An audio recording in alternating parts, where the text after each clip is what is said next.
এই 50টি প্রশ্ন থেকেই তোমরা বেশিরভাগই প্রশ্ন এখান থেকে 100% কমন পাবেই, একবার 100% 2025 সালের জন্য একবার 100-এ 100। তাই তোমরা এই ভিডিওটি অবশ্যই প্রথম থেকে শেষ পর্যন্ত দেখবে এবং প্রতিটা কোশ্চেনেই 2025 সালের জন্য খুবই গুরুত্বপূর্ণ, বেশিরভাগই প্রশ্ন কিন্তু পাবেই, একবারে গ্যারেন্টি দিয়ে তোমাদেরকে বলছি। তাহলে প্রথম কোশ্চেনটি, লোগোস শব্দটির অর্থ।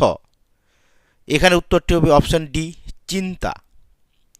যুক্তির অংশকে বলে। উত্তর হবে বি, অবয়ব। কেবলমাত্র বৈধ বা অবৈধ হতে পারে। উত্তর হবে অপশান সি, যুক্তির আকার। বারবার বলছি, যদি তোমরা শর্ট কোশ্চেনে ভালো রেজাল্ট করতে চাও তাহলে এই কোশ্চেনের অ্যান্সারগুলি বা এই কোশ্চেনগুলি 2025 সালের জন্য তোমাদেরকে তৈরি রাখতেই হবে। তাহলে তোমরা কিন্তু শর্ট কোশ্চেনে 40-এ 40 পাবেই, একবারে গ্যারেন্টি। বচন হলো ভাষায় প্রকাশিত। উত্তর হবে অপশান বি, অবধারণ। যে বাক্য শুধুই বচন তা হলো। উত্তরটি হবে অপশান সি, ঘোষক বাক্য। যদি ই বচন মিথ্যা হয় তবে এর বিপরীত বিরোধী এ বচনে সত্য মূল্য হবে। উত্তর হবে অপশান সি, অনিশ্চিত।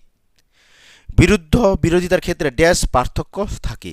উত্তরটি হবে অপশান সি, গুণ ও পরিমাণের। ফেস্টিনো কোন সংস্থানের বৈধ মূর্তি? উত্তরটি হবে অপশান বি, দ্বিতীয়। নিরপেক্ষ ন্যায় অনুমানে সিদ্ধান্তের বিধেয় পদকে বলা হয়। উত্তরটি হবে অপশান বি, সাধ্য পদ। Very very important. যদি পি তবে কিউ পি নয়, অতএব কিউ নয়, এই আকারটি হলো। তাহলে উত্তরটি হবে অপশান এ, অবৈধ। বৈকল্পিক নিরপেক্ষ ন্যায়ের নিয়মটিকে বলা হয়। উত্তরটি হবে অপশান ডি, ডিএস। নিরপেক্ষ বচনের আধুনিক ভাষ্যকে বলা হয়। উত্তরটি অপশান সি, বুলীয় ভাষ্য। কোনো কোনো এস নয় পি এই বচন আকারটির বুলীয় লিপি হল। উত্তর হবে option B, S bar P bar not equal to 0। যে যৌগিক বচনে সত্যমূল্য সর্বদা মূল বচনের বিরোধী হয় তাকে বলে। এখানে উত্তর হবে অপশান ডি, নিষেধক বচন। 3টি অঙ্গবচন বিশিষ্ট যৌগিক বচনে সত্য সারণীর নিবেশন দৃষ্টান্তের সংখ্যা হবে। উত্তর অপশান এ, 8টি। একটি দ্বিপ্রাকল্পিক বচনের 2টি অঙ্গবচন মিথ্যা হলে বচনটি হবে। এই উত্তরটি হবে অপশান এ, সত্য। লৌকিক আরোহকে শিশুসুলভ অনুমান বলেছেন। এখানে উত্তরটি অপশান ডি, বেকন। অবৈজ্ঞানিক আরোহ অনুমানের মূল ভিত্তি কি? এখানে উত্তরটি হবে অপশান সি, অবাধ অভিজ্ঞতা। আরোহ অনুমানের সিদ্ধান্তটি কি? এখানে উত্তরটি অপশান সি, সামান্য সংশ্লেষক বচন। কারণ হল সদর্থক ও নয়ার্থক শর্তের সমষ্টি। এ কথা বলেছেন। এখানে উত্তরটি অপশান নাম্বার এ, মিল। যে শর্ত উপস্থিত থাকলে কোনো কার্য ঘটে না সেই শর্তকে বলা হয়। উত্তরটি হবে অপশান বি, নয়ার্থক শর্ত।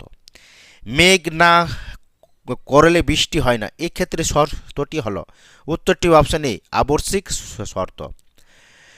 যে পূর্ববর্তী ঘটনাকে বাদ দিলে কার্যের হানি হয় সেটি সেই কার্যের কারণ বা কারণের অনিবার্য অংশ।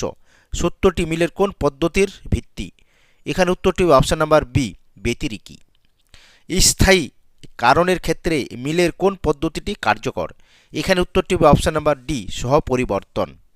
এরপরে আমরা গুরুত্বপূর্ণ এসিকিউর কোশ্চেনের অ্যান্সারগুলি দেখে নেব। তোমরা দেখবে এসিকিউর কোশ্চেন এর মধ্যেই পরীক্ষায় চলে এসেছে 2025 সালের জন্য। তাই তোমরা প্রতিটা এসিকিউ কোশ্চেন ভালো মতো করে পরীক্ষার আগে তৈরি করে নেবে। যুক্তির আকারগত বৈধতা কাকে বলে?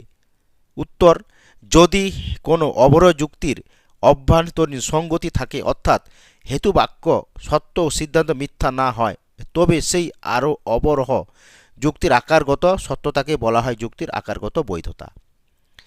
একটি যুক্তির উদাহরণ দাও যার আশ্রয় বাক্য ভিন্ন কিন্তু উপাদান এক।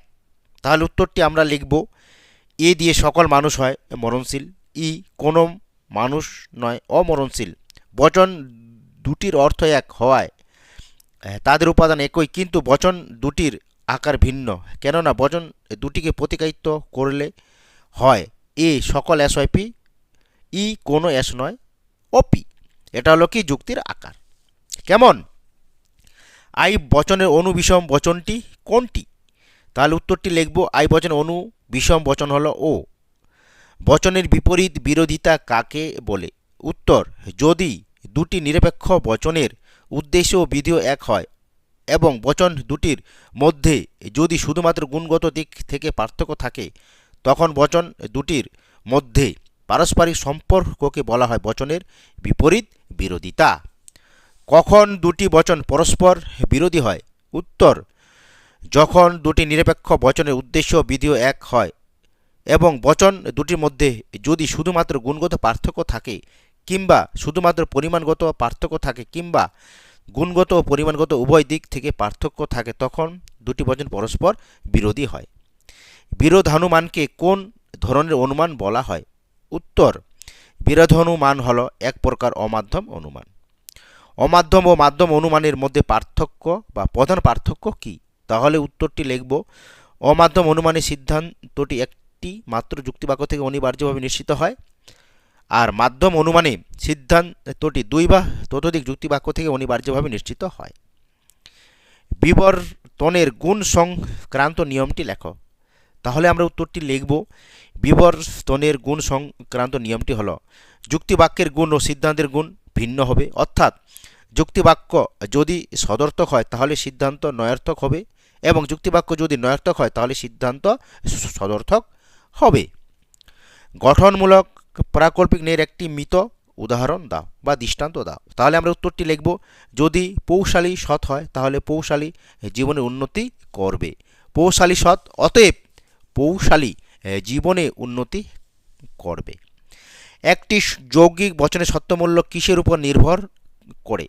উত্তরটি আমরা লিখব একটি যৌগিক বচনের সত্যমূল্য তার অঙ্গবাক্যের সত্যমূল্যের উপর নির্ভর করে। বৈকল্পিক বচনের অন্তর্গত অথবা শব্দটির অর্থ কি কি? তাহলে উত্তরটি আমরা লিখব এক দিয়ে বিসংবাদী অর্থ, দুই দিয়ে অবিসংবাদী অর্থ। ডিএস এর পুরো নাম কি? তাহলে উত্তরটি আমরা লিখব ডিএস এর পুরো নাম হলো, তোমরা এটা লিখে দিবে। সাধারণত এটা কিন্তু পরীক্ষায় তোমাদের আসবে না, ডিএস এর ফুল ফর্ম কি, তোমরা এটা পড়তে যাবা না। কেমন? এটা কিন্তু পরীক্ষা একবার আসবে না, একবার 100%। শূন্যগর্ভ বা অসাত্ত্বিক শ্রেণী কি? এটা কিন্তু আসতে পারে। যে শ্রেণীর সদস্য হিসাবে কোনো ব্যক্তি বা বস্তু নেই তাকে শূন্যগর্ভ শ্রেণী বলে, যেমন ভূত শ্রেণী। কোন বচনে অস্তিত্বমূলক তাৎপর্য নেই? তাহলে আমরা উত্তরটি লিখব সামান্য বচন, যথা এ এবং ই বচনে অস্তিত্বমূলক তাৎপর্য নেই। বুলীয় বিরোধ চতুষ্কোণ একে দেখাও। বুলীয় বিরোধ চতুষ্কোণ, তাহলে তোমরা এই রকম করে চতুষ্কোণটি লিখে দেবে। কেমন? S bar P bar equal to 0, এই বুলীয় লিপিকে ভেন চিত্রে রূপ দাও। তাহলে তোমরা ভেন চিত্রটি এভাবে লিখে নিবে। সংযোগিক বচন কখন সত্য ও কখন মিথ্যা হয়? তাহলে উত্তরটি লিখবে সংযোগিক বচনের দুটি সংযোগী একই সঙ্গে সত্য হলে সংযোগী বচনটি সত্য হয় এবং সংযোগী বচনের কোনো একটি সংযোগী মিথ্যা হলেই সংযোগী বচনটি মিথ্যা হয়। একটি শত শত বচনাকারের উদাহরণ দাও। তাহলে আমরা উত্তরটি লিখব এরকম, একটি শত শত বচনাকারের উদাহরণ হলো পিভেল কালপি। এই কোশ্চেনটি কিন্তু খুবই গুরুত্বপূর্ণ 2025 সালের জন্য, এটা কিন্তু পরীক্ষায় আসে। ফলস্তম্ভ বলতে কি বোঝো? তাহলে আমরা উত্তরটি লিখব সত্য সারণীর পদ্ধতিতে যে স্তম্ভ বচন গ্রাহকগুলির যৌথ সত্যমূল্যের ভিত্তিতে সমগ্র বচনাকারের সত্যমূল্য নির্ধারণ করা হয় তা হলো ফল স্তম্ভ। রাম আসবে যদি এবং কেবল যদি শ্যাম না আসে প্রতীক কি রূপ দাও? তাহলে আমরা উত্তরটি এভাবে লিখব আর ট্রিপল বার কাল এস।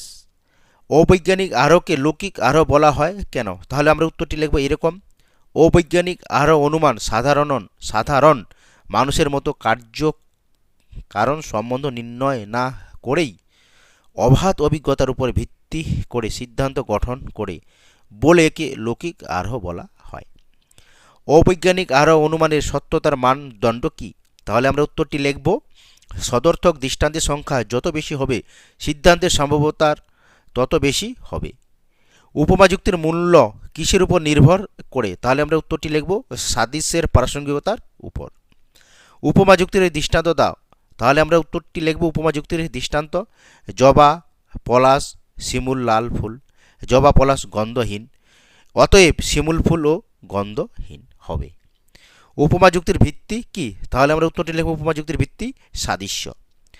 মন্দ উপমার একটি দৃষ্টান্ত দাও, তাহলে আমরা উত্তরটি লিখব মানুষের মতো গাছের জন্ম, বৃদ্ধি ও মৃত্যু আছে।